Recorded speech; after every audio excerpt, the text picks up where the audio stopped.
1925 খ্রিস্টাব্দে গোবরডাঙ্গা বাবুপাড়ায় স্থাপিত হয়েছিল বরদাকান্ত মুখোপাধ্যায়ের উদ্যোগে পাঠাগার।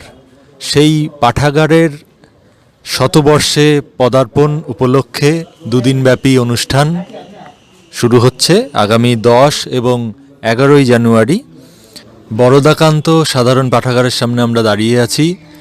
গত 30 তারিখ এই পাঠাগারের শতবর্ষ উপলক্ষে ছিল এক বর্ণাঢ্য শোভাযাত্রা। এছাড়া ছিল শতবর্ষের যে ফলক সেটি এখানকার দেয়ালে লাগানো হয়েছিল। এছাড়া পতাকা উত্তোলন করা হয়েছিল এবং আরও সাংস্কৃতিক কর্মকাণ্ড নেওয়া হয়েছে। আগামী 10 এবং 11 জানুয়ারি শতবর্ষ উপলক্ষে আরও থাকছে নানান অনুষ্ঠানের আয়োজন।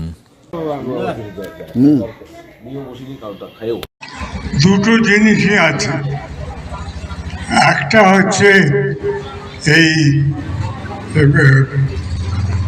আমাদের এই শিশু বিদ্যালয় অনুষ্ঠানে আপনিও শান্তি থাকুন, তাকে আসুন অংশগ্রহণ করুন। বড়দাকান্ত সাধারণ পাঠাগারের পদযাত্রা এগিয়ে চলেছে। আমরা গোবরডাঙ্গা গার্লস স্কুল হয়ে মেইন রাস্তায় উঠে কালীবাড়ি পর্যন্ত আমাদের পদযাত্রা চলবে এবং ফিরে আসবো আমাদের এই পাঠাগারে। সেখানে পাঠাগারের ধর্মপূর্ণ চিত্র হবে বড়দাঙ্গা বর্ষে উন্মোচন করবেন বর্ষিয়ান সদস্য এবং সেক্রেটারি এবং উদ্যোক্তাদের মধ্যে একজন শ্রী অসীম রঞ্জন মজুমদার মহাশয়। বই পড়ুন, বই পড়ান, বই পাঠে উৎসাহিত করেন, বই পাঠে উৎসাহিত করুন। বইয়ের বিকল্প কেবলমাত্র বই, বইয়ের বিকল্প হয় না। আমরা তো এগিয়ে চলেছি বর্তমান যুগে, সায়েন্সের যুগে, তাই ইন্টারনেট বা এগুলো তো আসবে। আমাদের নতুনকে যেমন গ্রহণ করে নিতে হবে, তেমনই পুরাতন তাই দেখতে হ্যাঁ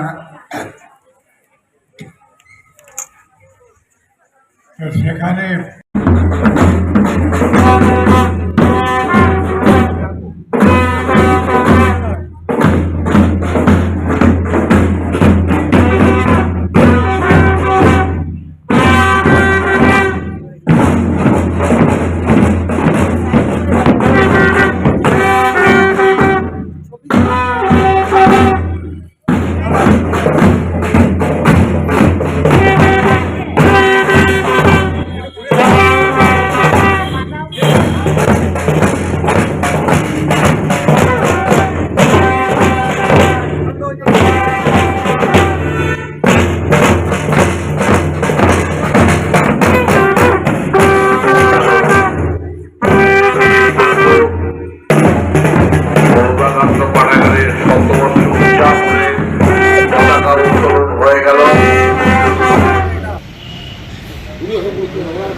বরদাকান্ত সাধারণ পাঠাগার আজকে এক সাংবাদিক সম্মেলনে একথাই জানালেন এখানকার কর্তৃপক্ষরা।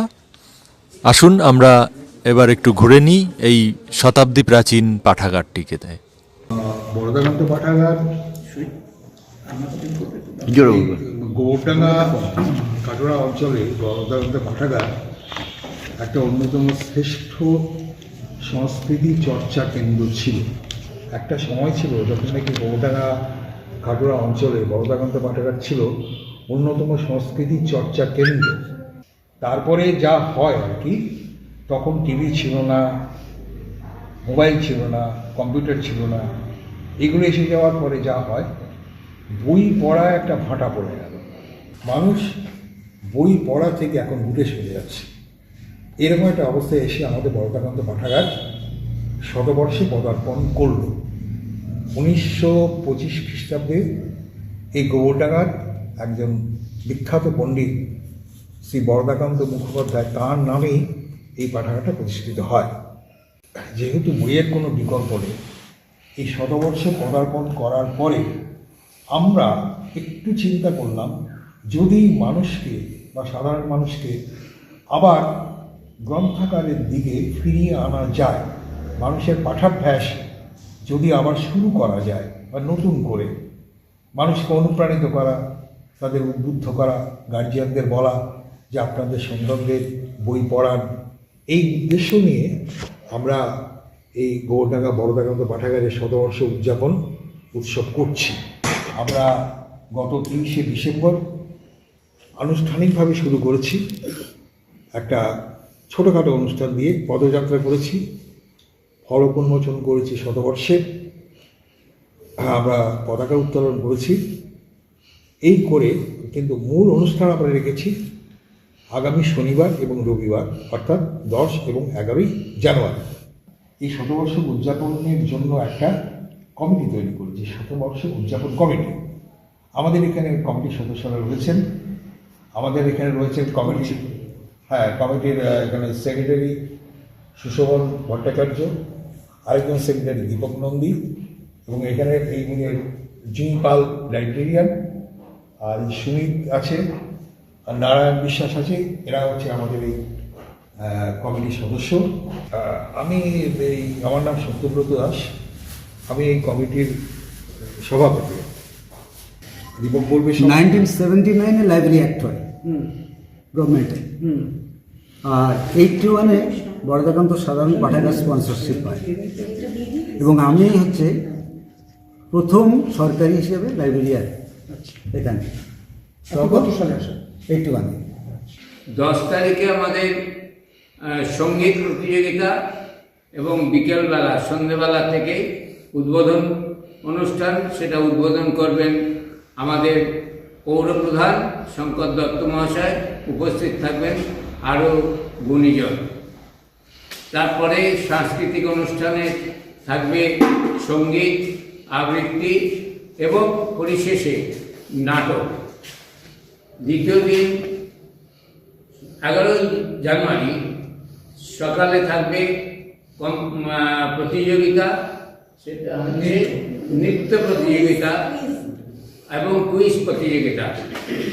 সন্ধ্যেবেলা থাকবে আমাদের সাংস্কৃতিক অনুষ্ঠান, সেখানে তার আগে 2জন বিশিষ্ট মানুষ উপস্থিত থাকবেন, একজন বনগাঁ কলেজের অধ্যাপক, বাংলা বিভাগের প্রধান, এবং আরেকজন প্রাক্তন আধিকারিক লাইব্রেরি ডিপার্টমেন্টের। আর সঙ্গে পরে হবে নাটক ও যথারীতি সাংস্কৃতিক অনুষ্ঠান।